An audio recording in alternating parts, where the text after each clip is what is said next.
जय हिंद फ्रेंड्स, आप सभी को स्वागत करता हूं एक और नए वीडियो में। आज के इस वीडियो में बात करने वाले हैं लाभ हानि के बारे में, जिसका अंग्रेजी वर्ड होता है प्रॉफिट एंड लॉस। सबसे पहले समझते हैं लाभ और हानि किसे कहते हैं। लाभ का अंग्रेजी वर्ड होता है प्रॉफिट और हानि का अंग्रेजी वर्ड होता है लॉस। प्रॉफिट मतलब क्या होता है? यदि हम किसी वस्तु को ये क्या है, मान के चलिए पेन होगा, ठीक है। इस पेन को हम 5 रुपये में ख़रीदते हैं और इसे हम 7 रुपये में बेच देते हैं, तो मेरा ये जो 2 रुपया क्या हुआ, अधिका हुआ ना।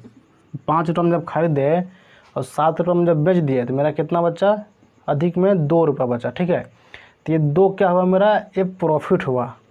उसी प्रकार से लॉस, यदि हम किसी वस्तु को 5 रुपये में ख़रीद करके उसे कम दामों में बेचते हैं, मेरा क्या होता है? वहाँ पर नुकसान होता है, यानी कि लॉस होता है। इसी को हम लोग हानि बोलते हैं। चलिए, इसी से कुछ सवाल उठते हैं और कुछ फार्मूलाज उठते हैं, ठीक है। सबसे पहले हम लोग समझेंगे कि जो हम किसी वस्तु को ख़रीदते हैं तो उसको क्या बोलते हैं। ख़रीदने का जो व्यय होता है उसे हम क्या बोलेंगे। जैसे मैं किसी वस्तु को ख़रीद रहे हैं, क्या कर रहे हैं? उसको हम बाई कर रहे हैं, परचेज़ कर रहे हैं, ठीक है, जिसको हम लोग कॉस्ट प्राइस बोलते हैं। कॉस्ट प्राइस, जिसका अंग्रेजी वर्ड होता है कॉस्ट प्राइस, जो शॉर्ट फॉर्म लिख देंगे CP, जिसको हम लोग लिखेंगे क्रय मूल्य। क्रय मूल्य, इसको भी शॉर्ट में लिखेंगे मू, यानी कि क्रय मूल्य। उसी प्रकार से जब हम किसी वस्तु को बेचते हैं, बेचने का हम लोग क्या कहते हैं? जिसको हम लोग बोलते हैं सेलिंग प्राइस। सेलिंग प्राइस, जिसको शॉर्ट में लिखेंगे SP। S से हो गया सेलिंग और P से हो गया प्राइस, सेलिंग प्राइस, जिसको हिंदी में बोलेंगे विक्रय मूल्य। विक्रय मूल्य, इसको शॉर्ट में लिखेंगे BMU। इट मीन्स, यानी कि हुआ बी मतलब होता है विक्रय और मू मतलब हो गया मूल्य। अब हम इसी को लिखेंगे आगे, ये प्रॉफिट और तो लॉस हो गया, इसको लिख देंगे यहाँ पे, देखिए प्रॉफिट। प्रॉफिट, इसका अंग्रेजी होगा P मतलब हो गया प्रॉफिट, जिसको हम लोग बोलेंगे लाभ, और हानि को बोलेंगे लॉस, यानी कि L मतलब लॉस हो गया, हानि। ये शॉर्ट जो है लिखा हुआ, इसको आपको ध्यान देना है, ठीक है। CP, SP, P और L, यही आपका जो फार्मूलाज इस पर निकल कर आएगा, तो वहाँ पर ये इतना लंबा नहीं लिखता है। सिर्फ आपको ये शॉर्ट जो लिखा है क्रय मूल्य और विक्रय मूल्य का जो शॉर्ट लिखा है, इसी को हम लोग लिख के आगे सवाल को हल करते चलेंगे। अब इसका जो फार्मूला जो होता है उसको समझते हैं। देखिए, इसमें तो समझ गए होंगे कि क्रय मूल्य और विक्रय मूल्य क्या होता है। जब हम किसी वस्तु को खरीदते हैं उसको हम लोग बोलते हैं क्रय मूल्य, और किसी वस्तु को बेचते हैं वहाँ पर हम लोग बोलते हैं विक्रय मूल्य। और लाभ और हानि अभी मैंने यहाँ पर बता दिया कि यदि किसी वस्तु को खरीदते हैं, उसमें हमें खरीदने के बाद हम उस वस्तु को बेचते हैं प्रॉफिट में, यानी कि मान के चलिए 5 रुपये में खरीद के उसको 7 रुपये में बेचें, उसमें मेरा प्रॉफिट हुआ, यानी कि लाभ हुआ। और किसी भी वस्तु को हम लोग 5 रुपये में खरीद के उसको 2 रुपये में बेचते हैं, यानी कि 3 रुपये मेरा क्या हुआ? नुकसान हो गया, यानी कि हानि हो गया, जिसको अंग्रेजी वर्ड बोलते हैं लॉस हो गया, ठीक है। चलिए, इसका कुछ फार्मूलाज लिखते हैं और उसको याद करने का प्रयास करते हैं, क्योंकि ये जो लाभ और हानि है ना, इसका जब फार्मूला आप याद कर लेते हैं, इसका जितना भी प्रश्न होगा आप इस फार्मूलाज के अनुसार उसको बना सकते हैं। ये जो लाभ और हानि है ये काफ़ी कॉम्पिटिटिव एग्जाम में भी आता है, तो आपको यदि अभी से ही मजबूत बनाना है तो इस वीडियो को पूरा जरूर देखिएगा और वीडियो को लाइक जरूर कीजिएगा। तो मैंने लाभ और हानि का कुछ महत्वपूर्ण सूत्र इस बोर्ड पर लिख दिया है, जो कि कुछ इस तरह से है। जो मैंने 8 सूत्र लिखा है, ये काफ़ी महत्वपूर्ण सूत्र है, इसे आपको ज़रूर से ज़रूर याद रखना होगा। देखिए, सबसे पहला सूत्र क्या है? लाभ बराबर क्या होता है? विक्रय मूल्य माइनस क्रय मूल्य होता है। यदि हमें किसी भी लाभ और हानि से यदि हमें लाभ को निकालना होगा तो उसको हमें क्या करना होगा? सबसे पहले विक्रय मूल्य लिख करके वहाँ पे क्रय मूल्य को घटा देंगे, यानी कि विक्रय मूल्य माइनस क्रय मूल्य, वहाँ पर मेरा लाभ जो है कि हल हो जाएगा। उसी प्रकार से यदि हमें विक्रय मूल्य निकालना है तो क्या करेंगे, क्रय मूल्य प्लस लाभ कर देंगे। इसी को लाभ इज इक्वल विक्रय मूल्य माइनस क्रय मूल्य में से देखिए कुछ सवाल ये फार्मूला निकल कर रहा है।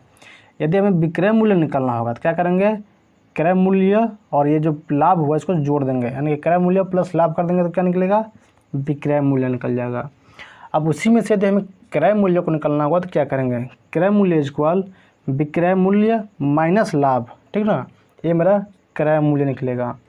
हानि निकालने के लिए क्या करेंगे, जब मेरा लॉस होता है, ठीक ना, तो वहाँ पर लॉस को हल करने के लिए ये फार्मूला जो है क्रय मूल्य माइनस विक्रय मूल्य, यानी कि जो हम या फिर जिस वस्तु को खरीद रहे हैं और जिस वस्तु को बेच रहे हैं, तो यदि हम किसी वस्तु को 10 रुपये में खरीद कर उसको हम 8 रुपये में बेच रहे हैं तो खरीदारी मत यानी कि क्रय मूल्य में से विक्रय मूल्य को घटा देंगे।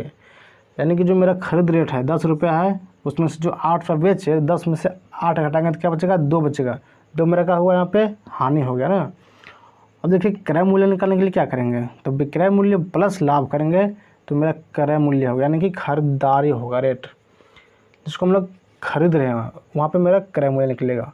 विक्रय मूल्य इसको क्या होगा, क्रय मूल्य माइनस हानि, वहाँ पर विक्रय मूल्य निकलेगा। अब परसेंटेज लाभ के लिए क्या हो रहा है, देखिए परसेंटेज लाभ निकालने के लिए लाभ गुने 100 बट्टा में क्रय मूल्य हो जाएगा, और परसेंटेज हानि निकालने के लिए हानि गुने 100 बट्टे में क्रय मूल्य। ये 8 जो सूत्र है ये काफ़ी महत्वपूर्ण है आपको प्रॉफिट और लॉस निकालने के लिए, जिसको हम लोग लाभ और हानि बोलते हैं। लाभ और हानि से ये 8 सूत्र बहुत ही इम्पोर्टेंट है। इसको आप स्क्रीनशॉट ले सकते हैं या फिर इसको याद कर सकते हैं। चलिए इस लाभ और हानि से मैं एक प्रश्न आपको बना करके दिखाता हूँ कि आपको किस तरीके से बनाना है और कैसे बनाना है। देखिए ये जो सवाल दिया गया है इसी में से आपको हल करना है। सबसे पहले सवाल को ध्यानपूर्वक पढ़ना होगा, उसको समझना होगा। सवाल बोला कि एक खिलौना 75 रुपये में खरीद कर, तो खरीदने को हम लोग क्या करते हैं, क्रय मूल्य कहते हैं। यहाँ लिख देंगे दिया गया है, दिया है तो क्या दिया है उसको लिख देंगे ना, क्रय मूल्य बराबर 75 रुपया, और खरीद कर 100 रुपये में बेच दिया गया, यानी कि बेचने को हम लोग क्या बोलते हैं, विक्रय मूल्य बोलते हैं। विक्रय मूल्य बराबर कितना है, तो 100 रुपया है। क्रय मूल्य कितना हुआ, 75 हुआ, और विक्रय मूल्य कितना हुआ, 100 हुआ। हमें निकालना क्या है, लाभ एवं प्रतिशत लाभ ज्ञात करना है। तो लाभ के लिए फार्मूला कुछ यहाँ देखिए लिखल है, लाभ बराबर क्या होता है, विक्रय मूल्य माइनस क्रय मूल्य। लिख देंगे लाभ बराबर क्या होता है, विक्रय मूल्य माइनस क्रय मूल्य। तो विक्रय मूल्य कितना है, 100 है, लिख देंगे 100 रुपया माइनस 75 रुपया, कितना बचेगा, ये हो जाएगा 25 रुपया, ठीक है। यानी कि 100 रुपये में से 75 रुपये घटा देंगे, कितना बचेगा, 25 बचेगा। यानी कि लाभ मेरा कितना हुआ, 25 रुपया हुआ।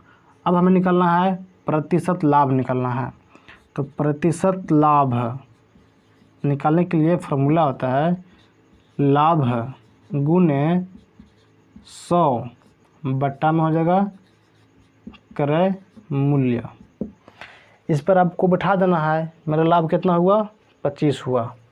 लिख देंगे 25 गुने में 100, और नीचे क्या है, क्रय मूल्य। क्रय मूल्य कितना है, तो 75 है, एक कट जाएगा, 25 तिया 25 से कम 25, 25 तिया 75।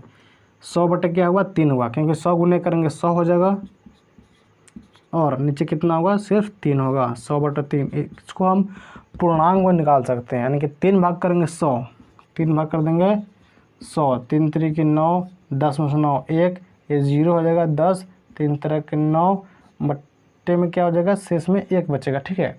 इसको हम इस तरह से लिख सकते हैं, ये देखिए 33 पूर्णांक 1/3, ये आपका आंसर हो जाएगा। ये मेरा प्रतिशत लाभ निकला। ये जो 33 हुआ यहाँ लिख देंगे, और जो 3 हुआ ये नीचे रहेगा, और जो शेष बचता है उसको ऊपर लिख सकते हैं।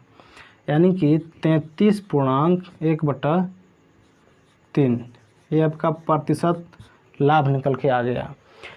इस वीडियो में बस मैं यहीं तक बताने वाला हूं और नेक्स्ट वीडियो में अब हम लाभ और हानि से प्रश्न को हल करने वाले हैं। तो वीडियो को अभी तक लाइक नहीं किया तो प्लीज़ लाइक कीजिए और चैनल को भी सब्सक्राइब जरूर कीजिएगा और प्यारा सा एक कमेंट जरूर कीजिए कि आपको ये वीडियो कैसा लगा और नेक्स्ट वीडियो आपको किस टॉपिक पर चाहिए। तो चलिए वीडियो को यहाँ पर समाप्त करता हूँ और मैं फिर मिलता हूँ नेक्स्ट वीडियो में। तब तक के लिए जय हिंद, वंदे मातरम।